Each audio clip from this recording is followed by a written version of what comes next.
Yeah. All right, cool. Right, so we should be live, going live. It's always a bit of a lag, so we're probably already live. But there we are, we're live now, definitely. Hello, everybody. It's my great pleasure to introduce a session on Sphinx Chat, which is absolutely fascinating technology for decentralizing messaging using the Lightning Network, because the Lightning Network is capable of doing all sorts of things, not just sending payments.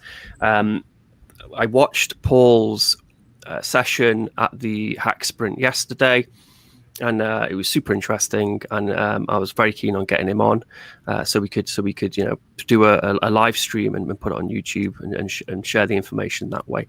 So Paul, and also Evan as well, who's a main contributor to the Sphinx Tribes part of Sphinx Chat. Is that correct?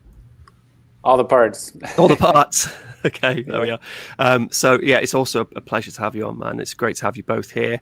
And then Josh, of course, from World Crypto Network is joining us because he's like a Sphinx Chat fan like me. So yeah, I've still got to use Sphinx Chat, to be honest. But I've read all that there is about it, and it's just one of the really standout projects that I've seen for a while, because for the dream has always been to do more with Bitcoin. And back in the day, we were doing more because there was just so much room in the block that everyone on the forums were like, stop spamming the Bitcoin blockchain. And it made sense because it was like, yeah, well, I guess we are. But Lightning allows us to remove the blockchain and start using this stuff as message passing. And once we've got message passing down, I think that opens up a whole bunch of stuff like machine-to-machine communication, IoT, all of that good stuff. And so you guys building the first messenger on Lightning is, for me, something that's really, really exciting. Yeah, and so Paul, if you want to introduce Sphinx Chat, and I think you said something about a demo, which would be great. Yeah, I definitely. One of the hardest parts right now is getting a Sphinx node that you can use Sphinx Chat. We're working with, of course, Rutzel on making. He's already added it to his latest installer. So just to provide an overview, we're really using the Lightning protocol to send. Think of it like header information. I think of it like the email header and a subject line. You're not going to send a book or a video or anything like that using the packets over the Lightning protocol, right? It just wouldn't make sense to do that. But you can send an access token, an address, and the pointer to a video or a podcast or an image file. So that's the first thing to sort of say, is we can send information back and forth from one node to another on the Lightning Network using key sends. And then we can pack information into that same payment packet along with the sats that go with it if you want to do a payment, or you can just send a message itself. And so the technical side of that would be the TLV is the main innovation that the Bolt protocol supports. And that's the time length value. I guess it's a structure, and that's the way they structure the information that's sent over the Lightning Network. And so we can just name something called public key, or in the public key pair we use to decrypt the message can be inserted into the TLV structure. So we can also insert any number of things in there. It could be a URL pointer, it could be the text for the message itself. So anyone developing on top of Lightning can actually come up with their own TLV structure. So I think it was originally designed to do things like if you wanted to log into your account or send information with a payment, like the account ID. If you were buying a card on Bitrefill, let's say, you could send in your account ID in the TLV, and then the Lightning node itself would be able to parse that information and use it. So we just used an off-the-shelf structure, and then we wrote our own spec, and Evan was working on that part of it as well, to support everything that you'll see in the app. So if you guys want, I can dive right into the demo. I should also mention we have a whole group of people working on this, but Evan is the main person on the tribes and on the server side. So we don't have everyone on this call. But yeah, sure. Dive in, man. Yeah. Any questions on that so far or no? No, it's perfect. Okay. And if anyone sees any questions on the chat while I'm going through the demo, feel free to let me know. Yeah, good point. So I'll start with our main homepage here. And so we go through some videos about what you can do in the app here. And then step one is to get the app itself. And we support both Android and also iOS. And then right now, I think we're just down to one node here, but we periodically release hosted nodes here.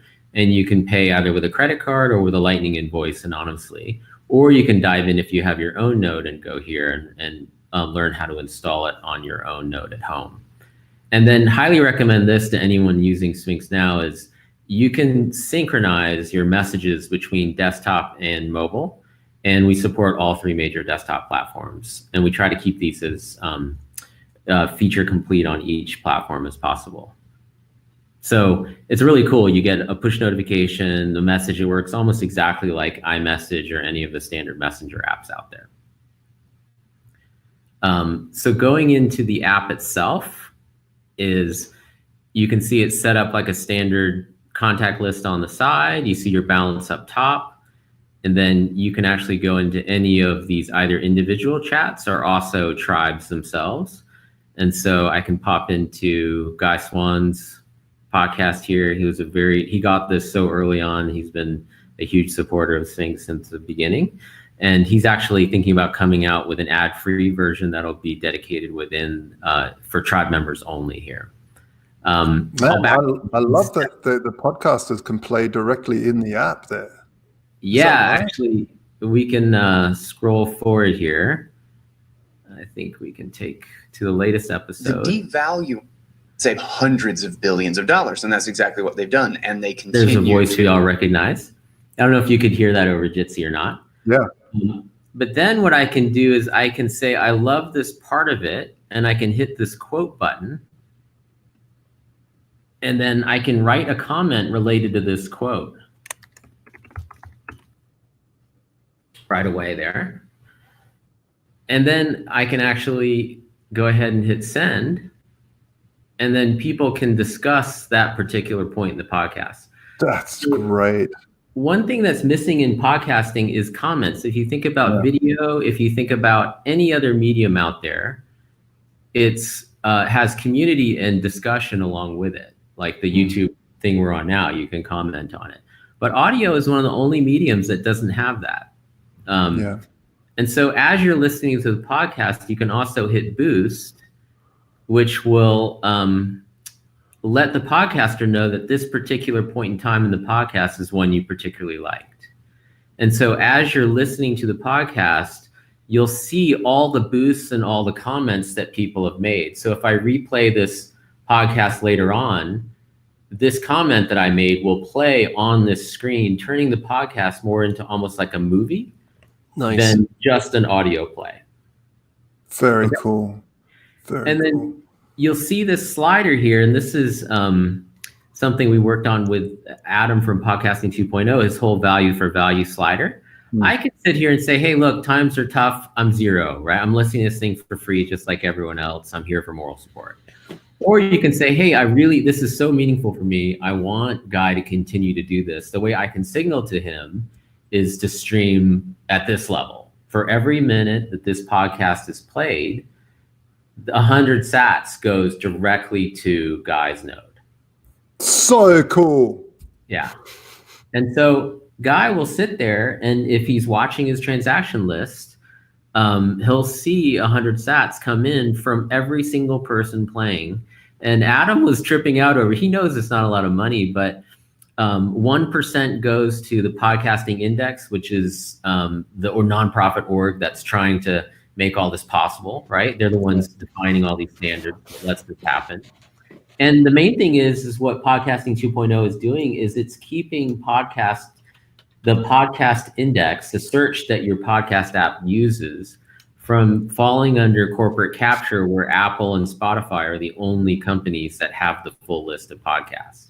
So this is basically very much like the Bitcoin ethos, is it's keeping it peer-to-peer and decentralized. So everyone should try to support them. And this payment method shows that a guy can set this up and say, hey, out of the 100% of sats I receive, I want 1%, this is the default, to go to the podcasting index to support their servers. I want 1% to go to LN Bits, who's going to integrate podcasting, right? So the app player gets money. There's no business model for app players right now either. And it could be 5% shared for anyone who also promotes my podcast. So anyone who comes and clicks on this comment that I just created in the app, the person, when this one plays, I, as the creator of the comment, get cut into the sats flow. Wow, because I was going to ask about, is there a way for the listener to also get something? So you're also in a feedback loop, because I find a lot with payment stuff, you constantly be giving out and then you have to like refill but this is fantastic. Wow. So think of it more like value flowing like water from sources to recipients. Sometimes you're the receiver, sometimes you're the giver. And so this just makes it very fluid, where over time, your contribution to this effort will be rewarded. 10 years from now, if someone's listening to this podcast and if you promoted it, then you're getting credit for that podcast. It's just the way the Screen Actors Guild works with the residual payments, right? Yeah. You should be receiving that value for work you did for perpetuity. Yeah, so it's encouraging. I mean, you're incentivizing a seeding mentality as opposed to just a leeching, because that's what I always loved about the internet to begin with. There was a strong emphasis on you seed as much as you leech. You try and give back something as well as just take. And this kind of incentivizes that, but not in a way where it's a sort of surveillance capitalism or anything. The money flows just through good content. Absolutely. So when you when a podcaster uploads his or her as audio MP3, does that always get streamed from their own servers? Is there any sort of bandwidth sharing in the plan as well? Somehow, I don't even know if that even makes sense for this app or if that's beyond the scope. Yeah, that's a great sort of podcast specific question. So if you are a podcaster, what you're doing is usually signing up with a hosting service. Most people don't host it themselves. It's possible to do that. I think Anita hosts it hers on her own using a WordPress plugin. Yeah. But then you're responsible for all of the bandwidth costs and keeping the uptime, and you're basically hosting your own website in a way. Most people use Anchor or one of these providers that handles the RSS and also handles the file storage. And they usually have bulk deals for bandwidth, which makes it a little cheaper to stream out that podcast MP3 player. But that's another opportunity for Lightning nodes in the future. If you see what's happening with IPFS or some of the other file storage options out there, there's really no reason why Lightning nodes themselves could not become paid file storage systems, where you have monthly or time-based storage for the amount of capacity you're taking up on the disk drive. And then you also have a transmission amount that you're paying for as well. So all of these machine-to-machine micropayments that Lightning enables could start to take over some of the things that AWS is doing now. Right, and I mean, that's one of the most exciting things. Like services like Anchor, like Paul mentioned, are making their money by selling their users' data, basically. So by letting file hosters or any service provider into this flow of Satoshis, there's a lot more, there's more equal incentives for everybody to profit from it without having to do advertisement or selling their users' data or whatever. Which is something more and more even the people who run these services are aware of having, a very negative and detrimental effect on society. Yeah. So this is a solution which isn't just neat and making use of the Lightning infrastructure, but it's probably a solution humanity on the internet needs. Yeah, and for example, the images we have in chats are hosted by a server we call the meme server, which also can earn Satoshis, and anyone can run that. It's open source. You can run your own meme server for your own tribe. So we're slowly building out all the pieces of the infrastructure, basically. Yeah, I was going to say, so all of this, all the sort of relay architecture, which I suppose is involved in this, that's free and open source. Anyone can kind of run their own like image storage relay or their, is that correct? Yep, it's all open source, and we're just here to basically let the ecosystem thrive and be part of that. I mean, there's room for a lot of players here. What about the podcast index relay? How does that work? So a percentage goes from the podcast to the podcast index relay. Is that something? So could I spin up a podcast index relay and then receive that percentage? You could mirror. They actually post the entire contents of the index in a zip file, so you could download it and run your own. Wow. And then. So it's like the pattern is there when we met these guys, and it's just they're following the same ethos: decentralize everything you can, but meet the user where you're not asking them to listen to podcasts on a command line, for example, right? Like make it look like this, so it's not such a leap. But in the background, all this stuff is happening, and the podcaster can choose to not contribute to the podcast index, right? They set up to whatever they want. And so nothing is forced on anyone. You can set this thing to 0, right? So everything is voluntary. Everything is based on your own version of what you see the value being and how much you have to contribute, right? And so to me, that just fits the whole ethos of what we're trying to do. But also, it's just we're always trying to do about how to earn. And so, hey, can you earn by creating great content? Yes, right? Can you earn by you're really good at running servers? Maybe the routing isn't going to provide enough revenue yet to run a Lightning node, but what about file storage? What if someone creates a Lightning-based podcast hosting service where all the MP3s are spread like a CDN out across all of these Lightning nodes? Yeah. Why couldn't Lightning Network itself and the hardware running them be beefed up to run basically a decentralized paid CDN? I don't know. Yeah. If you commit resources, then you can get paid for those resources. In fact, on one of the because I got a few bounties for Allen Bits extensions, and one of the Allen Bits extensions being developed over these couple of days is selling subdomains. So you have a domain, and then you spin up an Allen Bits, and then you can make a public-facing form, which you can hand out to people. They put in the subdomain they want, they put in their server, and then they can buy a subdomain for a month or 6 months or whatever and point it at their server. But again, it's that concept. You've got something which you can use as a resource, and then it's just getting people access to that in the most frictionless and fluid way possible. And what's great about this microtransaction stuff, you don't feel it, but all those small payments add up together for the recipient of the payments. It's great. That's the idea, right? Just diving back into this podcast thing just for a second, because I think it's really important for people to understand that is one key thing about Lightning is that, and this is kind of inspired from Adam Back, Hashcash, right, from the original white paper. Yeah.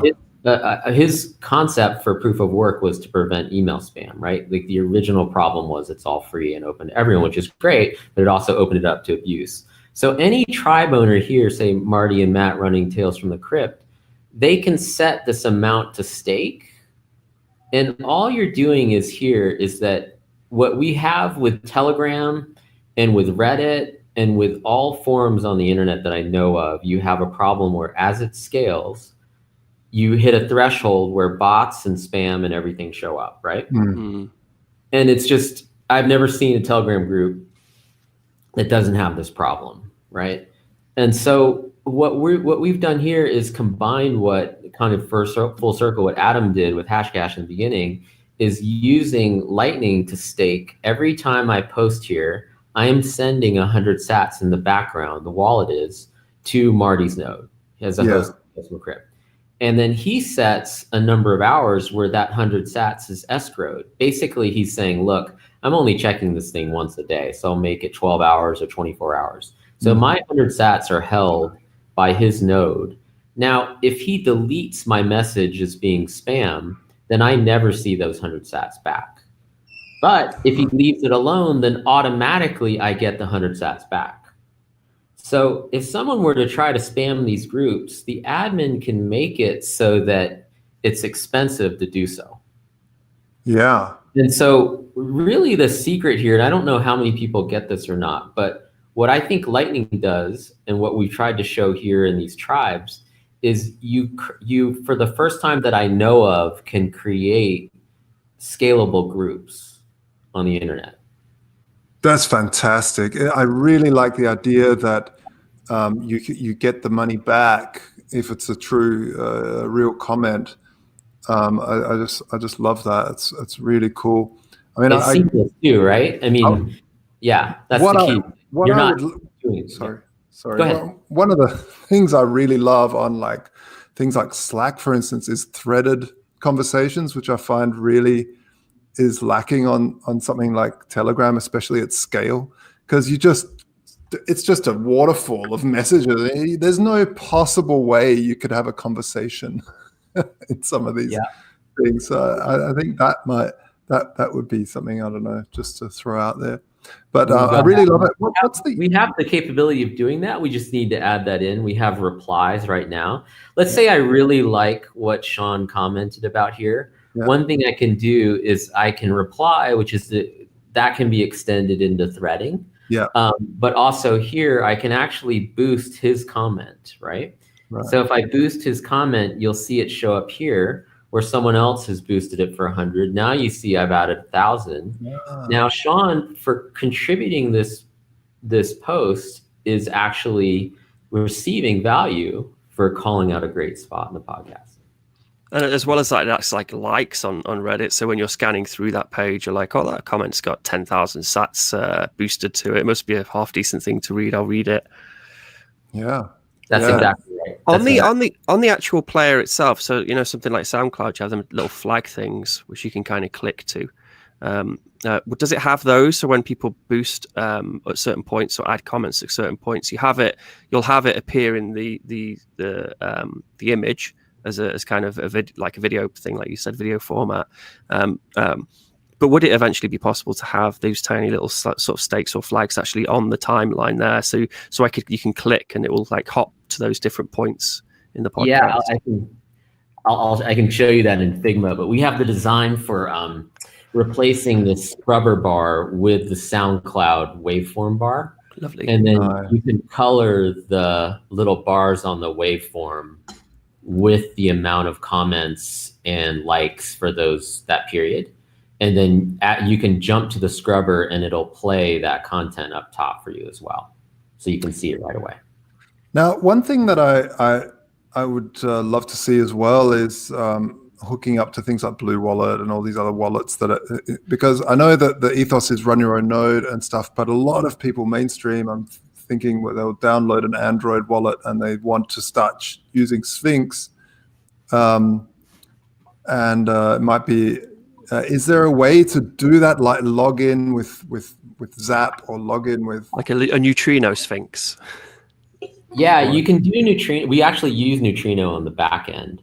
And the problem though is that a shared node, you wouldn't have, as far as I know, a dedicated pub key, right? So you couldn't, you would be sharing one Lightning LND database on the back end.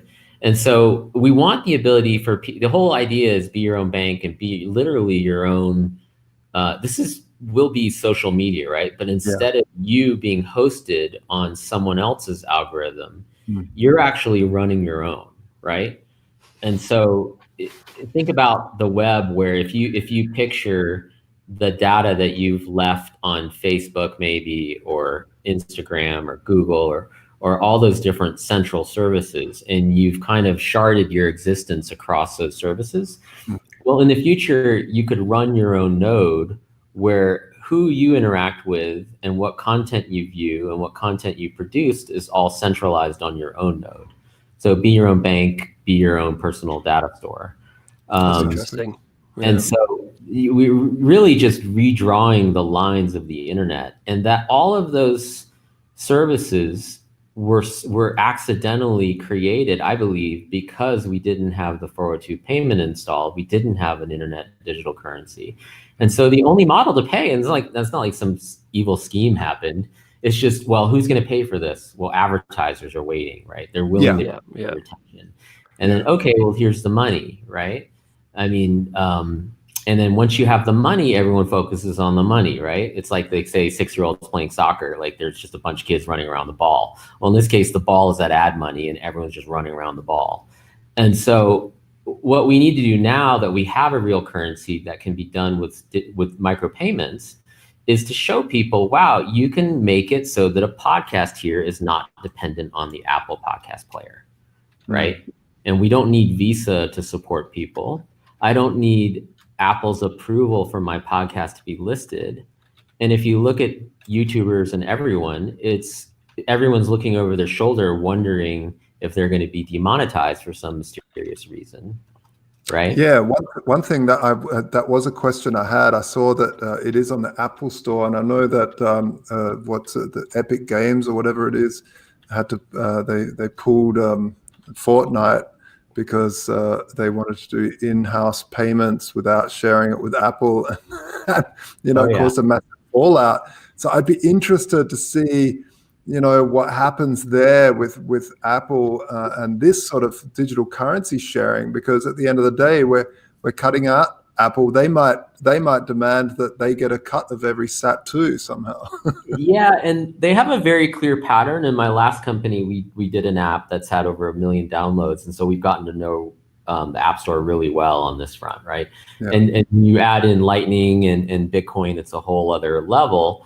But they're pretty clear about that. So if you're selling a digital good inside the app itself and not on a website, then they take their cut. But in our case, if you notice, you're doing all payments on our Sphinx.chat website, not inside the app itself. That's the key. See. Yeah, I see. That's the difference. And so if the example I use for everyone is if you sign up for audible.com and here in the US for audiobooks, and you can browse in the Audible app, but you cannot buy an Audible book in the Audible app. You got to go to the Amazon website, buy the book on the website, and then it shows up in the app. Now, I just wanted to quickly sort of pull it back a step for the audience who might have questions like, well, why don't we just use a centralized service? You upload $20 and those points like Reddit Gold sort of slowly gets distributed, and then that can be redeemed for cash. And really, I mean, I know it seems totally obvious, but the fact of the matter is these might like 100 Satoshis, I think, is that less than a cent? Or is it just above a cent now? I don't know. It's moons so much. 2 cents. Yeah.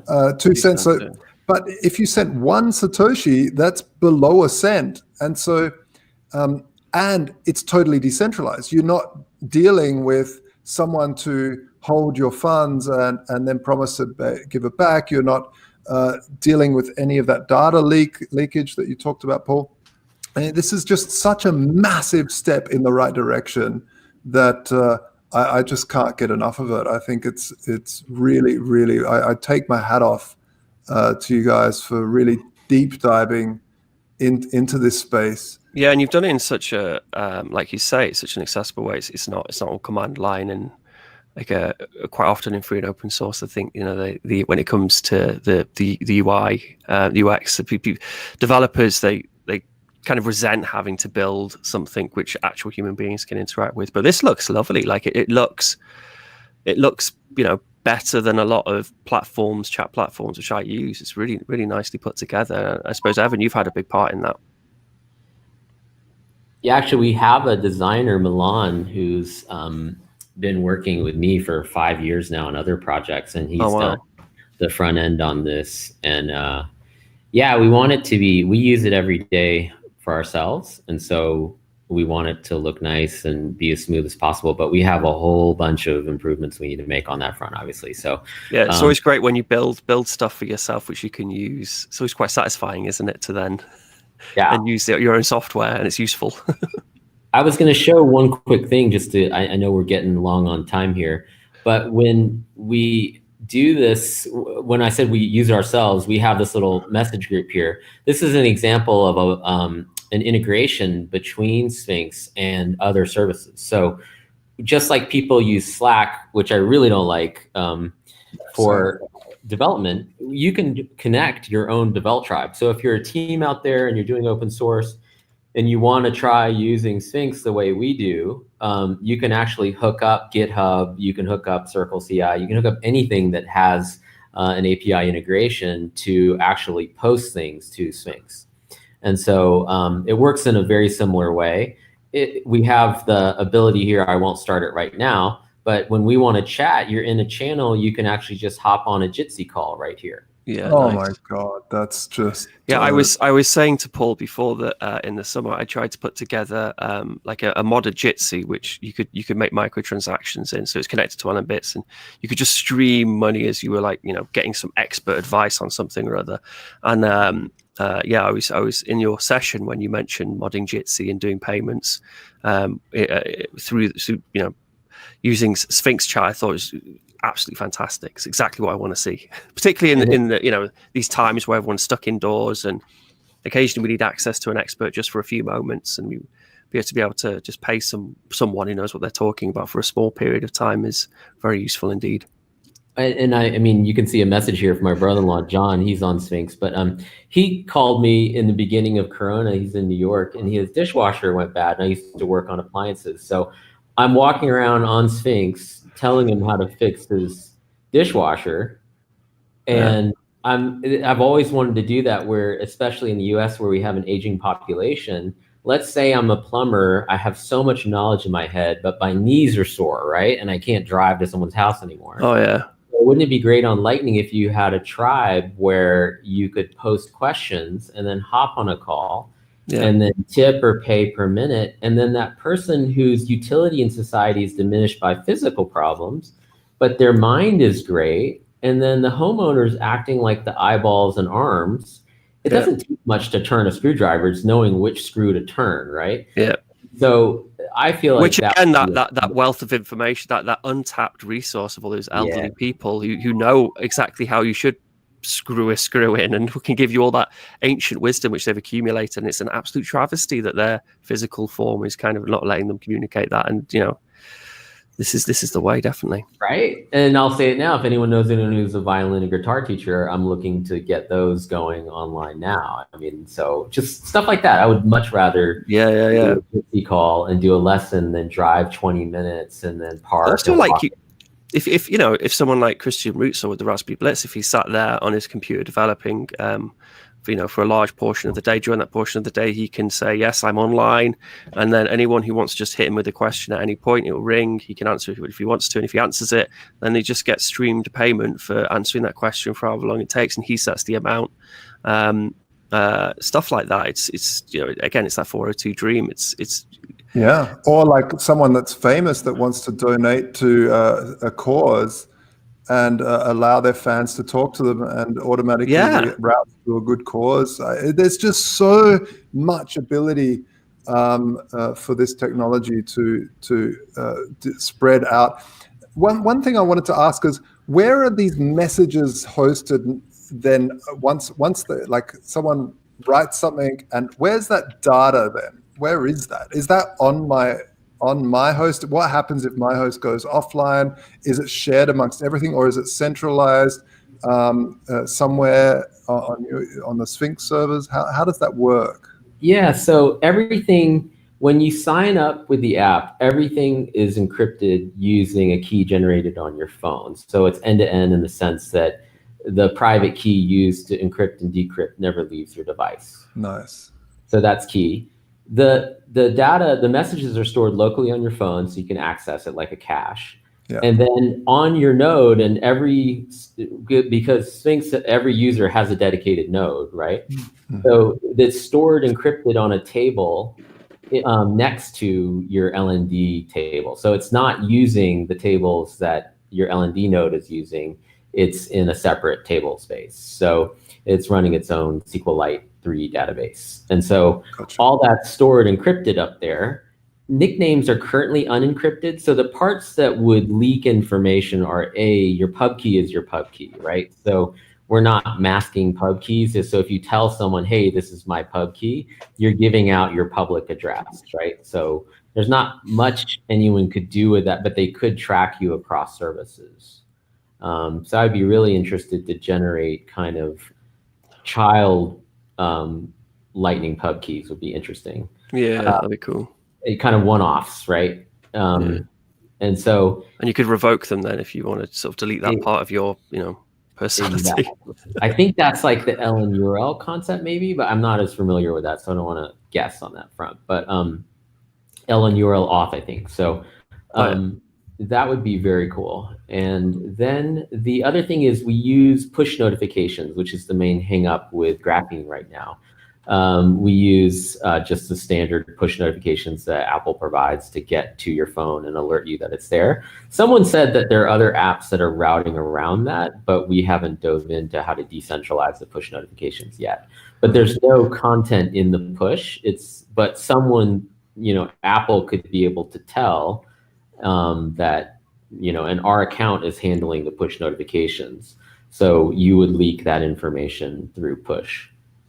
Hey, well, it's all a journey. It's something that we're all working towards the perfect scenario. It takes time to do that. So I'm a big fan of minimal viable first and slowly working towards the perfect. Get all that feedback then, like great. Yeah, which is definitely why we're trying to develop in the open and publish everything as we do it. I mean, we update constantly, and you'll see new apps probably on average every week or so. We try not to do it more often because people running home nodes just don't want to spend all their time updating things all the time. So with the Sphinx Chat, before I forget, with the Sphinx Chat, could I make a client which then plugs into that protocol and can that's that Lumo spec. Let me pull that up here. It's useful to see here. I was going to show that that waveform bar too. I think it's Figma is so hard to find sometimes. I don't think that's it, but this does show some interesting stuff. Podcasters typically don't see usage per minute, but because people are streaming per minute, you could actually see usage per minute. Yeah, that's really cool because it is something that was always been hard for podcasters to tell like I know we're going for advertisers here, but just for themselves now that they don't need advertisers to say like, hey, what are the KPIs? Right. Or just what are people reacting to? Do people drop off? You might want to know that, right? So and it's completely privacy preserving for the first time. I mean, there is the public key, obviously, but in general, you're not going to be able to track someone publicly on the Lightning Network to their identity. So, I mean, by listening, you're sort of telling the podcaster, hey, this is the parts I like or whatever, but it's totally preserving your privacy at the same time. Amazing. This is that spec you asked about then, is the Lumo spec here. Okay. So anyone who sends these messages back and forth using this spec will... we can receive it and parse it. So there's different types, and we published it all here. And I kind of was expecting other chat clients to show up and maybe improve on what we're doing. I mean, this is literally. Did you see Fusion 44 quite early on? He did send many, and that was using Lightning Network to send chats. He made a phone app. Like a wallet, but you could send messages through. It was pretty cool. I mean, he obviously wasn't using Lumo, but I'll get onto him about maybe because he could. I imagine he could just change his requests and then make it fit with a protocol like this. Yeah, I mean, if someone's got another idea, happy to hear it too, right? Yeah. I really love the idea of adding apps into it and allowing to extend it. I know that's really what made Slack big, very fast. It's also what made Facebook very big, allowing developers to use Facebook in the early days and write silly little games that you could bite your friend, and stuff like this weird sort of internet stuff. But it allowed people to then write things for stuff. Bots for Telegram, for instance, I think also made Telegram very popular. So I really, really love the idea that you guys are allowing developers to expand the scope of Sphinx. And I just, someone could use that Lumo protocol, and they could build in a commenting platform in the blog or whatever. and then similarly, people will be rewarded with sats for posting a decent comment. Yeah, amazing. Super cool. One thing I'd love to know is for the total mainstream, when they download the Sphinx, what's the plan for that? Like, will that then launch a node and get it all set up and happen? Because it sort of goes back to my question before with Blue Wallet. How can we make it so simple that it's just download, launch, and it then allows you to just to go without? Yeah, we already pre-launch nodes and channels so that when you purchase a node on our hosted service, then you have an empty node with it all set up with a channel live and enough sats on your side to get set up. So it's instantaneous. I mean, I think we timed it, and you could go from purchase node to sending message in about 30 to 45 seconds. So you just fill in the name and go. But we're getting much better at running these nodes for people. And what we want to do, though, is start you off on a hosted node. And then you can zip. I think a couple of people have done it so far where we zip up the whole directory and we send it to you, and then you can run it on your own home node. Pretty cool. So it's like a doggy bag node, right? I just was showing you based on your last thing here this is an experiment we did with the LN Markets guys when they released their API. I think we were the first ones to play with it. And so we hooked up, or I should say Evan and Jesse did, but this whole LN Markets API can be handled using this kind of bot syntax everyone's familiar with. And then you can actually execute trades. And so I love this idea of social trading where maybe you trust the admin of a tribe, and the admin has an LN Markets account. And then everyone says, yeah, I want to participate in this position. Let's say it's cheaper to group everybody together, or you live in a developing country and you don't have the minimums, right? And so a lot of minimums are set for people with the money that are in a developed country, right? And so let's say, though, you have 10 people somewhere else, like the Stackwork workers we have are in different regions. And $2 is a lot, so maybe you pool your money, your sats together and take a position. So this is the kind of thing you can do with any of the APIs and bots out there.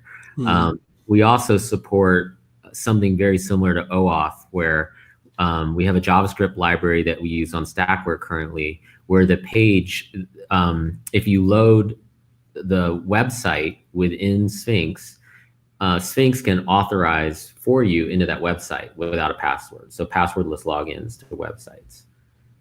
So we're hoping that more Bitcoin services start to pick up something like that. It's similar to LN URL auth, I think. But yeah, just getting rid of email password as the bearer token is just a really bad idea. Absolutely. So sending a message with your private key, and it's from a user experience standpoint, it's seamless. So. But I did want to show one thing, if you guys don't mind, the second here. I think this is a big deal with apps like Fold and other reward apps. The ability to use sats as loyalty points we find really interesting. And so I won't play this whole video, but this is the ability to tie into a standard app. The last app I worked on was related to fasting and ketosis. So you can go ahead and just by using the app, you earn points, and then I'll show this section of the video, but you can log a fast, and then the app tracks how many points you earn for doing this action in the app. And then as you earn points, let's say you go for your big 20-hour fast, then you can go ahead and every app out there can become a wallet. And then you can actually transfer that directly to Sphinx. Beautiful. Amazing. Jeepers creepers. It's really what this is. This is what us early adopters in the Bitcoin space dreamt of, is that it becomes all encompassing rather than just something for the odd technocrat or what a lot of people keep spreading FUD about Bitcoin. It's that it's for very rich people because on-chains are going to get so expensive. But what I love here is that it's really heading towards that that space that we all dreamt of having it all encompassing and Bitcoin everywhere within apps and the 402 payment request stuff included. Yeah, and I think the key is the thing that starts all of this is earning, right? And so earning and spending become a fluid cycle that's normal. Buying an investment grade asset and then turning it into something you spend is very strange, right? It's going upstream, it's backwards. And so we feel like a key missing link to everything is this whole idea of earning. And then the early people will contribute to those earners and will say, look, I'm going to take, let's say you earn some rewards on Trilolly or Fold or something, right? Now it's already on your phone. It's not in cold storage. What if you move those sats over to your podcast player and you use those sats to contribute to podcasters? That feels more natural, right? Than buying on a KYC exchange, going through that whole process, moving your Bitcoin to a hardware wallet, now taking that off, putting it onto a Lightning node, and then spending it. It's just a very bizarre loop that doesn't feel natural, right? Yeah. Whereas what we think will happen with things like Stackwork is that there will be a whole population of people for whom purchasing Bitcoin on an exchange is just not an option, right? Not thinking about investment assets, right? It's an earning process, right? So here, this is showing how you log in directly in the stack, you do some tasks, you earn Satoshis. And this is just an example of one of the tasks. This is actually, a lot of the tasks we do are training AI through image labeling. So you're training a drone to recognize the opening here. You earn some sats, then you withdraw, and then you pay to Sphinx. And then you have the option to pay directly to Sphinx. Same process as the app before, right? And so that is the beginning of someone who's not, everyone we probably know, if you're in, the US or the UK or something like that, came into Bitcoin as an investment, right? Or a speculative asset. But people that are on Stackwork and people who are earning did not know, I've never talked to anyone who owned Bitcoin prior to earning it. So they're not trying to start as an investor and as a hodler and becoming a spender. They're starting as an earner. And then you say, well, I have this. Well, what do I do with it, right? Now I can spend. Now I can convert to my local currency. And if I see the price go up, then I can also notice that the thing I was just happened to be holding on because I hadn't spent it yet went up in value. That's strange. And now you've piqued their interest into holding on to something for the long term. I like the idea of things like sats back as well. If you pay for something and then you can get your change or get some sort of reward as just sats back from something. I just think it's again, people, these thrifty apps for vouchers and for to get discounts on things where you're rewarded with something which has some value, even if it's an incredibly small amount of value. People love it. I know people absolutely love it. Huge. But I think that's very much a, it's a developed thing, right? You have to be in a wealthy economy for that to really work, right? I feel like that's the beginning, right? The people who I think that Lightning could benefit the most are the people who don't even have a bank account, no cell phone, exactly, starting from scratch. We're talking starting from absolute. Yeah, that's true. Yeah. And so I feel like everyone I talk to in the space tends to have sort of a lens of, hey, I'm in LA, right? What am I going to do with this thing? And but the people who value it are, if your own government is making it difficult to even earn money, then the classic on-ramp is for Bitcoin should be converting my time into this hard asset, right? Yeah. And so this is literally the most direct path. I'm taking time and a cell phone, and I'm turning that into sats. I think you'd be surprised though in a developed, you look at, some of the reward theory which goes into computer games and stuff. You, in a way, if you've got some spare time and someone's sat in their car and they're in a big traffic jam, they can whip out something and just do some microtasking and some sats. Yeah. It's almost like it's like you're using game rewards. It's like you're Mario hopping along grabbing coins. Oh yeah. I feel like turning it into a game would be great. I'm just talking about what I've seen. Our site is not easy to use. I mean, we have depleted channels right now. Our users would be hating on us because we don't make it that easy. But if you look at the most viral thing in the world is government-free right to earn. Yeah. If you can turn your own time and skill and willpower into an asset that cannot be restricted and cannot be seized, I mean, good luck stopping people from doing that. Yeah, like it's like the war on drugs didn't work. The war on earnings is even more futile. So nice, good quote. I just love that. It's just fantastic. War on earnings. I have some really good people to send this to, all this information. So I'm really looking forward to being able to have a link and send it and say, hey, look, this is the future.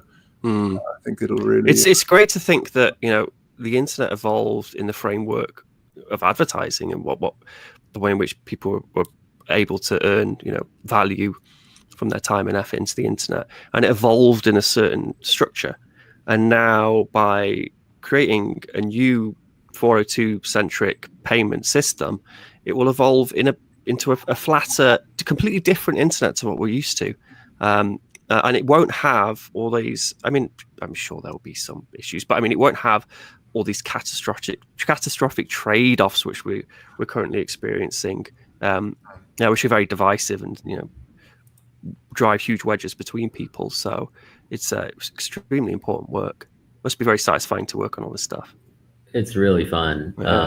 Yeah, it's super fun, and I know we've gone way over. So yeah, I appreciate you guys hosting this stuff, and we'll try to become better at engaging with the development community too. We've just been kind of heads down and working on this. This was a pretty widely panned idea in the beginning, so I think we got used to just kind of doing it on our own. And so, if people are into this and they think it's a good idea, and not some kind of it's the anarchist it's the direct action ethos, isn't it? It's the cypherpunks write code. You just sit and make it for yourself, and then once it's MVP and ready for other people to use and put it out there, and that's exactly the right way to do it. We've got to build these tools of liberation. I appreciate that. Yeah, that's sort of how we ended up doing it. So yeah, it's cool. All right, cheers, guys. Yeah, thank you very much.